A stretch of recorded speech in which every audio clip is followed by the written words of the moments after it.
नमस्कार मित्रों, बैरागी YouTube channel में आपका स्वागत है। मित्रों, आज वीडियो आपके सामने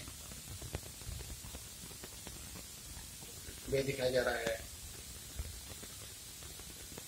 संत बताते हैं मित्रों कि संतों की ओर रखा गया एक कदम एक यज्ञ के बराबर होता है। मित्रों, वृतांत द्वापर युग का है, जिस समय कौरवों और पांडवों का युद्ध समाप्त हुआ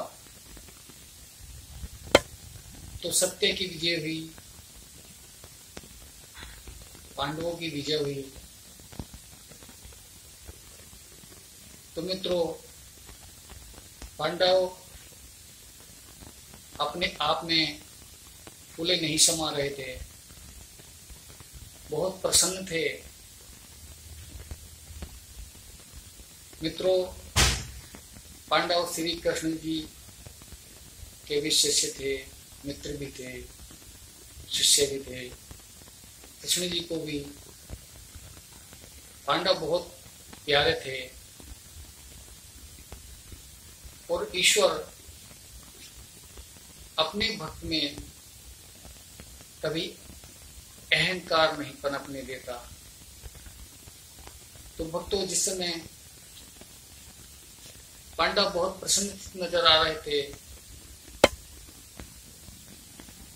तो श्री कृष्ण ने सोचा कि इनके मन में अहंकार उत्पन्न हो गया है, अहंकार की उत्पत्ति हो गई है। तो भक्तों,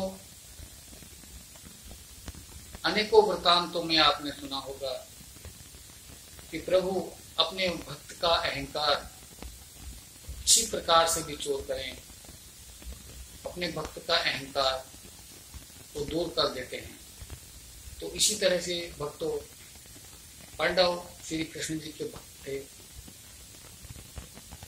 तो श्री कृष्ण ने वृत्तांत रचा। उन्होंने कहा कि भाई, आप इतने प्रसन्न क्यों नजर आते हैं, कि इतने चक्रवर्ती सम्राट तभी बनता है जब वो अश्वमेध यज्ञ पूरा कर लेता है। और अश्वमेध यज्ञ पूर्ण होने के बाद राज्य में जितने भी संत होते हैं सभी को भोजन कराते हैं और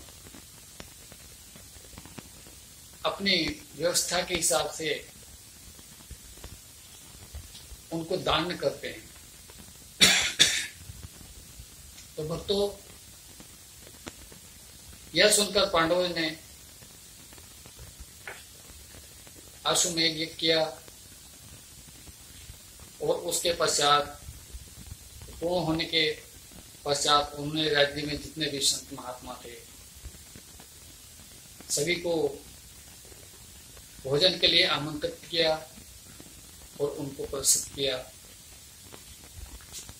तो श्री कृष्ण भगवान ने यह भी कहा था कि ये सारे कार्य पूर्ण होने के बाद में अगर आकाश में घंटा बजता है तो आपका यज्ञ सफल होता है, अन्यथा असफल रहता है। तो सभी महात्माओं को, सभी संतों को भोजन कराने के बाद और उनको पुरस्कृत करने के बाद भी आकाश में घंटा न बजा। तो भक्तों, पांडवों ने कहा कि योगेश्वर, आप भी योगेश्वर हैं, आप भी जो है भोजन ग्रहण कर लीजिए। हो सकता है कि आपके भोजन ग्रहण करने के बाद ही जो है घंटा बज जाए। तो भक्तों, श्री कृष्ण ने भी भोजन ग्रहण किया परंतु आकाश में घंटा न बजा। फिर पांडवों ने उन्हीं से प्रार्थना की कि भगवान आप ही बताइए इसका क्या कारण है, आप जरा अपने योग माया से देखिए कि राज्य में कोई संत तो नहीं रह गए। तो उन्होंने अपनी योग माया से देखा तो एक दूर जंगल में सुपज नाम के संत भोजन से रह गए थे। अष्टावक्र, सुपज नाम के अष्टावक्र नाम था उनका। उनके शरीर में 8 प्रकार के मोड़ तोड़ थे, इसलिए उनको अष्टावक्र कहते थे। तो भक्तों, उन्होंने कहा कि हाँ, एक संत जो है अष्टावक्र रह चुके हैं, वो खाना खाने से रह गए हैं, आप उनको बुला लाइए। तो क्रम से कभी भीम गए, कभी अर्जुन गए, कभी युधिष्ठिर गए। इस तरह से 5 भाई जाकर के थक गए। उनका एक ही नियम था, उन्होंने कहा कि जो मुझे 100 यज्ञ का फल देता है, मैं उसी के यहाँ पर खाना खाने जाता हूँ, अन्यथा मैं किसी के यहाँ पर भोजन करने नहीं जाता। यह सुनकर सारे पांडव जो है आश्चर्यचकित रह गए और निराश होकर के बैठे थे। निराश देख करके द्रौपदी ने उनसे कहा कि स्वामी क्या बात है। उन्होंने कहा कि एक संत रह चुके हैं खाना खाने से और वो उनकी शर्त यह है। तो द्रौपदी ने कहा कि स्वामी, उनको मैं लेकर के आती हूं, आप चिंता ना करें। तो संतो, द्रौपदी स्नान करके और नंगे पैर जो है संत की ओर चल पड़ी। तो भक्तों, उनके सामने भी, द्रौपदी के सामने भी उन संतों ने यही शर्त रखी कि जो मुझे 100 यज्ञ का फल देता है, उसी के यहाँ पर मैं भोजन करता हूँ। तो भक्तों, द्रौपदी ने कहा कि आप जैसे संतों के मुखारविंद से मैंने ये सुना है कि संतों की ओर रखा गया एक कदम, एक अश्वमेध यज्ञ का जो है, एक यज्ञ का फल देता है। तो भगवान, मैं घर से चल करके आपकी तरफ जितने भी कदम रख करके आई हूं, उसमें से 100 कदम का फल आप रख लीजिए और बाकी की मुझे लौटा दीजिए।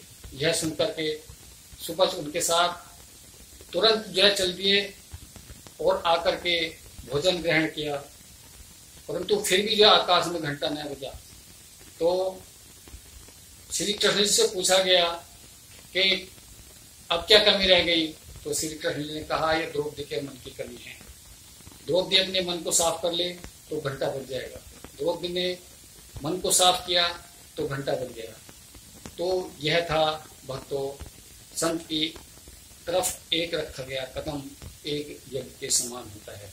नमस्कार।